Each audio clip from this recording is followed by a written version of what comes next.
Viewers, मक्खन बनाना कोई भी मुश्किल काम नहीं है। मेरे इस तरीके से एक छोटा सा बच्चा भी इजीली मक्खन बनाकर आपको दे सकता है।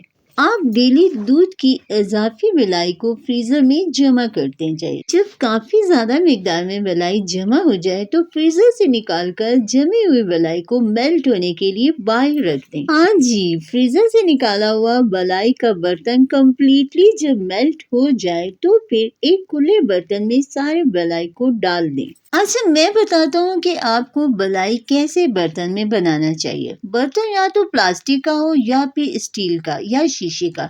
सिल्वर की देगड़ी में कभी भी मलाई नहीं बनाना चाहिए क्योंकि सिल्वर के बर्तन में जब हम मलाई को डालकर मधानी या चम्मच की मदद से मलाई को बार बार हिलाते हैं, इसे हिलाने की वजह से सिल्वर का जो बर्तन है उसका सिल्वर भी आहिस्ता आहिस्ता मक्खन में शामिल होने लगता है, यानी वो भी आहिस्ता आहिस्ता रगड़ से मक्खन में शामिल होता जाता है। सिल्वर चूंकि बहुत ही ज्यादा नरम धातु है, चम्मच के हिलाने की वजह से वो भी मक्खन में शामिल होता जाता है और शामिल होने की वजह से मक्खन का कलर और टेस्ट बिल्कुल खराब हो जाता है और ऐसा मक्खन खाने का मन बिल्कुल भी नहीं करता।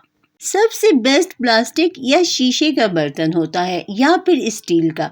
आपने इसमें मलाई को डाल देना है और फिर चम्मच या मधानी की मदद से आपने इसे हिलाते रहना है। बस हिलाते हिलाते चारों तरफ आपने चम्मच को घुमाना है, तो बस घुमाते घुमाते ही मलाई जो है वो दूध छोड़ने लगती है और मक्खन रेडी होने लगता है। और जी एक खास बात, बर्तन आपने खुले मुंह वाला लेना है और चम्मच आपने एक छोटा टेबल स्पून लेना है।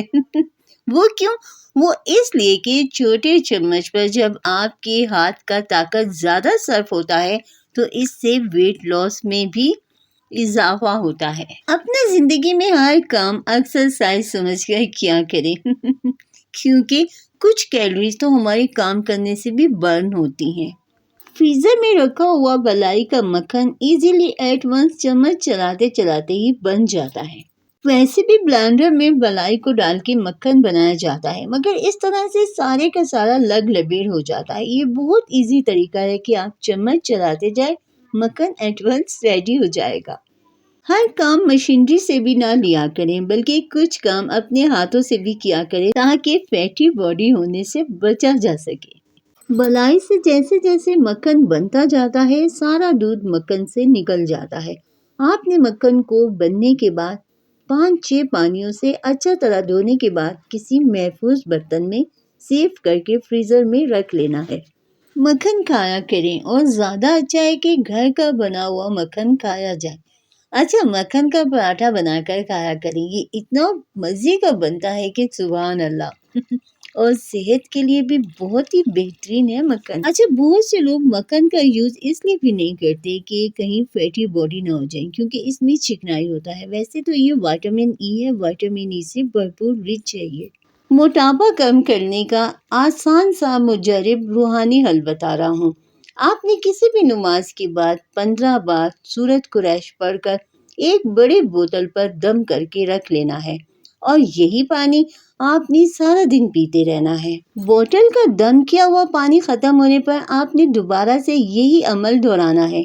आप सब हैरान रह जाएंगे कि बिना वर्जिश किए सूरत कुरैश की बरकत से आपका वेट कम होने लगेगा। आप सब कुछ खाएंगे भी और आपका वेट वहीं रुका रहेगा, मगर शर्त यह है कि आपने यकीन कामिल के साथ इस अमल को बाकायदगी से करना है। कुरान पाक की प्यारी सूरत सूरह कुरैश का ये आसान सा अमल सारी जिंदगी भी जारी रखा जा सकता है। किसी भी नमाज के बाद आप बोतल पर या वाटर कूलर पर दम करके रख लें और जी आहिस्ता आहिस्ता इस प्यारी बाबरकत सूरत के कमालात देखें।